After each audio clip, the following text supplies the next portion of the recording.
जय गुरु जी। जय गुरु जी। संगत जी कैसे हैं? संगत जी आप सब। संगत जी मेरा आज का सत्संग,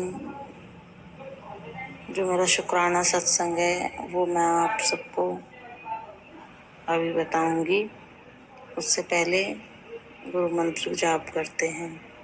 ओम नमः शिवाय, शिव जी सदा सहाय। ओम नमः शिवाय, गुरु जी सदा सहाय। ओम नमः शिवाय, शिव जी सदा सहाय। ओम नमः शिवाय, गुरु जी सदा सहाय। ओम नमः शिवाय, शिव जी सदा सहाय। ओम नमः शिवाय, गुरु जी सदा सहाय। जय गुरु जी। संगत जी, संगत जी मैं मुझे काफ़ी टाइम हो गया, 20-25 दिन हो गए। मैं बहुत घर में कलेश सा चल रहा है। मैं कुछ कह नहीं सकती, कुछ बोलती हूँ तो और ज़्यादा कलेश बढ़ता है।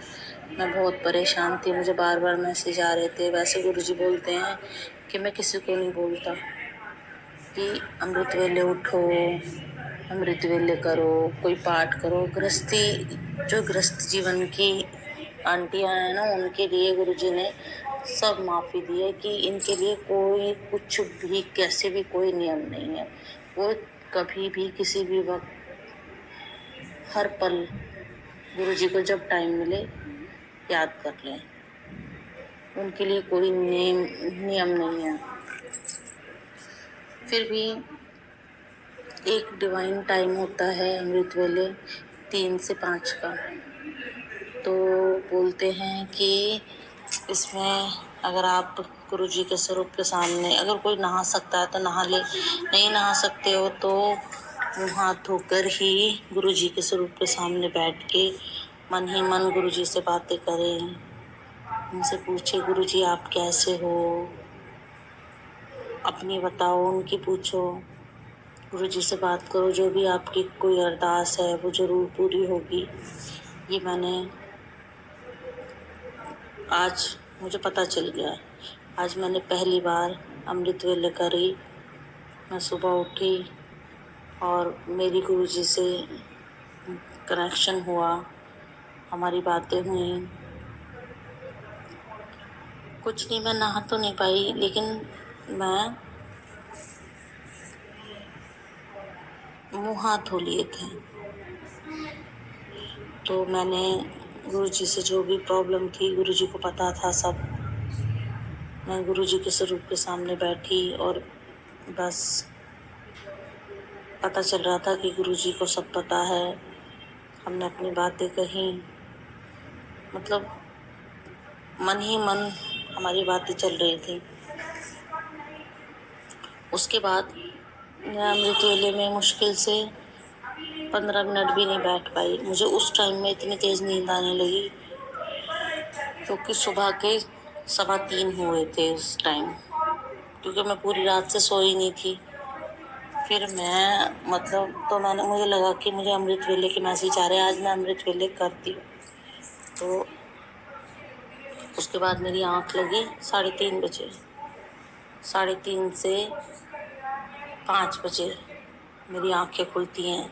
3:30 से 5 के बीच मुझे ऐसे सपने आए कि मैं क्या बताऊं संगत जी आपको, कि मैं इतनी प्रॉब्लम में हूँ और गुरुजी मेरी उस प्रॉब्लम को कैसे हल कर रहे हैं। कोई चीज़ है, मैं बता नहीं सकती। मैं भूल गई हूँ सारी बातें। जैसे जैसे टाइम हो रहा है ना, ऐसे ऐसे मैं उन सब बातों को भूलती जा रही हूँ।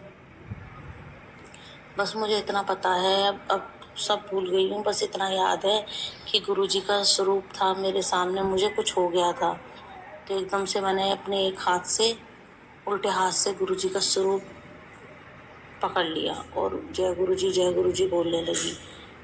कुछ अलग ही, वो कुछ और ही चीज़ थी जो मुझे परेशान कर रही थी बहुत ज़्यादा। तो जैसे मैं जय गुरु जी बोलने लगी, गुरु जी का स्वरूप मेरे हाथ में आया तो वो चीज़ मेरी बॉडी से निकल के मेरे हस्बैंड अंकल जी के पास पहुंच गई। तो मेरे हस्बैंड अंकल जी को मैंने एक रूम में जाके लिटाया, ऐसा सपने में मुझे दिखाई दिया। तो गुरु जी के जब उसने उस चीज़ ने मुझे जकड़ रखा था उस टाइम मैंने कैसे तैसे करके गुरुजी के स्वरूप को उठाया, तो उस पे जो कांच लगा था ना, वो अपने आप चकनाचूर हो गया। मैंने ऐसे सपने में देखा। फिर वो चीज़ मुझे छोड़ के मेरे हस्बैंड अंकल जी के पास चली गई। तो फिर मैंने कैसे कमरे में लेट जाके उन्हें लिटाया, तो मैंने देखा गुरु जी का स्वरूप सारा, जैसे आग से जला देते हैं ना, उस तरह से सही सलामत स्वरूप चकनाचूर हो गया एकदम। और पेपर इस तरह से, मैंने कहा पहले कांच का चकनाचूर होना, फिर अंदर की जो फोटो स्वरूप था वो भी चकनाचूर हो गया, पर फिर भी मुझे गुरुजी का स्वरूप पता चल रहा था कि हाँ गुरुजी का ये फेस है, गुरुजी हैं, यही मेरे को बचा रहे हैं। साक्षात्कार गुरुजी ने आके मुझे किसी बड़ी मुसीबत से, मुझे मेरे हस्बैंड अंकल जी को निकाला। ऐसे गुरुजी हैं हमारे, देखो कितने प्यारे हैं। हम अमृत वेले में मैंने बस गुरुजी से बात की, उन्होंने मेरी प्रॉब्लम को तुरंत के तुरंत, बस उसको 15-20 मिनट बाद ही सपने में आके उस प्रॉब्लम से मुझे निकाला। फिर उसके बाद मेरी 5 बजे आंखें खुली। तो 5 बजे आंखें, मतलब मैं बहुत घबराई हुई थी, मैंने को बताओ, डर भी रही थी कि क्या चीज़ थी। सब कुछ मुझे पता चल रहा था कि मेरे घर में हो रहा है ये सब, ऐसे मतलब मैं बस क्या बताऊँ, बहुत डर रही थी। उसके बाद फिर मेरे को फिर 5 बजे 5:10 पे फिर मेरी आँख लग गई। फिर 5:25 का अलार्म लगा के सोता है मेरा बेटा, क्योंकि उसे सुबह स्कूल के लिए उठना होता है। तो मतलब 5:10 पे 5:05 पे मेरी आंखें दोबारा लग गई, और 5:25 पे जब अलार्म बजा तो मेरी आंखें खुली। तो 5:10 से 5:25 के बीच जो फिर मुझे सपने में दिखा, मैं उसको आपको बता नहीं सकती। एक सपना टूटने के बाद वही चीज़ फिर कंटिन्यू कैसे शुरू हो सकता है, क्योंकि गुरुजी साक्षात्कार मेरे सपने में आए थे।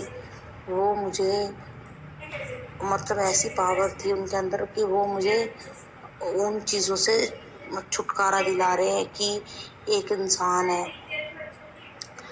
वो मतलब कोई जेंट्स है, और वो मेरे हस्बैंड अंकल जी भी वहाँ हैं, लेकिन वो उनसे भी नहीं डर रहा है। और मतलब मुझे सपने में ऐसे दिख रहा था, मेरी तरफ ना ऐसे ज़बरदस्ती करने की कोशिश कर रहा है मेरे साथ। तो मैं समझ नहीं पा रही हूँ क्या, मैं किसी तरह अपने आप को बचाने की कोशिश कर रही हूँ। उसने उसकी हद इतनी ज़्यादा बढ़ गई है ना। तो मैंने उसे सपने में देखा कि फिर अचानक से किसी ने उसको गोली मार दी, और उसको गोली लगने से वो मर तो गया, पर उसकी बॉडी कहाँ गई ये नहीं पता चला। फिर सपने में ही कुछ लोग आए, आके बोलने लगे, पुलिस वगैरह थी, बोलने लगी कि ये यहाँ पे किसी आदमी को गोली मारी गई है, हमें ऐसा पता चला है और ये क्या हुआ है। मुझे वो सब सपने में ही दिख रहा है, तो मैं डर रही हूँ। पुलिस वो सबूत ढूंढ रही है कि मतलब कैसे कैसे मरा है, वो इंसान कौन है। तो वहां पर जिस जगह उस आदमी को गोली लगी है ना, तो वहां नीचे क्या पड़ा हुआ है, रुद्राक्ष। रुद्राक्ष रुद्राक्ष पड़े हुए हैं सारे में। मैंने बताओ इतने सारे रुद्राक्ष कहाँ से आ गए। तो रुद्राक्ष, इसका मतलब महाशिव हमारे गुरुजी वहीं पर थे। फिर वो लोग बॉडी ढूंढने लगे, तो वो बॉडी मेरे रूम की अलमारी में निकली। तो मैंने कहा हे राम, अब क्या करें। तो फिर उस बॉडी को वहाँ से निकाल के मेरे हस्बैंड अंकल जी ने बरामदे में लिटा दिया। सपने में हो रहा है ये सब मेरे साथ।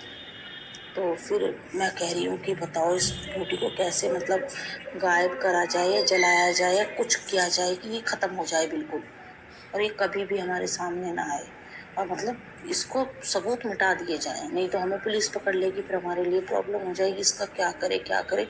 अचानक से मुझे पहली बार ऐसा सपने में दिखाई दिया, वो बॉडी जो पड़ी हुई है ना, उसमें अपने आप मतलब लपट उठने लगी, आग जलने लगी, जगह जगह जगह जगह आग जल रही है बॉडी के अंदर। और वो बॉडी राख होके, राख भी कहाँ गई कुछ नहीं पता, खत्म बिल्कुल। और 5:25 में मेरी आंखें खुल गई। तब मेरे को बिल्कुल पता चल गया था कि गुरुजी आज आए थे, और गुरुजी ने सपने में आके मेरे बहुत ज़्यादा कष्ट काटे हैं, बहुत ज़्यादा, जो कि ये महाशिव के सिवा कोई कर ही नहीं सकता, हमारे गुरुजी के सिवा कोई कर ही नहीं सकता। तो मेरा शुक्राना सत्संग है। फिर आज मुझे ना बार बार मैसेज आ रहे थे बार बार कि पुत्र तू शुक्राना नहीं करी, शुक्राना कर।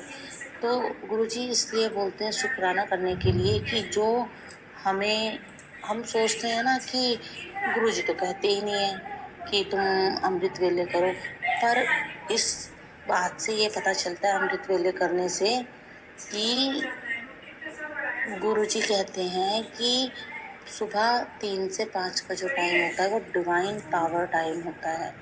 तो उस टाइम में आपकी कोई भी प्रॉब्लम हो, आप वो गुरुजी के सामने बैठो, शेयर करो अपनी, तो गुरुजी भी उस टाइम में 101% आप उस प्रॉब्लम से निकल जाओगे। मैं जानती तो थी कि मेरी प्रॉब्लम बहुत बड़ी है और इतनी बड़ी है ना कि गुरुजी से धीरे धीरे काट रहे हैं, धीरे धीरे। लेकिन गुरुजी ने फिर भी, कहते हैं ना गुरुजी तो जानो जान है, कुछ भी कर सकते हैं, कुछ भी। तो गुरुजी ने अपनी बेटी, गुरुजी से देखा नहीं गया ना कि उनकी बेटी कितनी परेशान है, कितनी दुखी है, रोती रहती है। तो गुरुजी ने देखो कैसे सपने में आके फिर मेरे कष्ट काटे। जय गुरुजी, जय गुरुजी। शुक्राना अनंतम अनंतम शुक्राना मेरे गुरुपा। जैसे मेरे कष्ट काटे हैं गुरुपा, ऐसे हर जरूरतमंद, हर परेशान के कष्ट काटना। गुरुजी, मैं अपना सत्संग की तैयारी करती हूँ। जय गुरुजी संगत जी। मंत्र जाप के साथ ओम नमः शिवाय, शिवजी सदा सहाय। ओम नमः शिवाय, गुरुजी सदा सहाय। ओम नमः शिवाय, शिवजी सदा सहाय। ओम नमः शिवाय, गुरुजी सदा सहाय। ओम नमः शिवाय, शिवजी सदा सहाय। ओम नमः शिवाय, गुरुजी सदा सहाय। जय गुरुजी, जय गुरुजी। अनंतम अनंतम अनंतम शुक्राना मेरे गुरुपा का।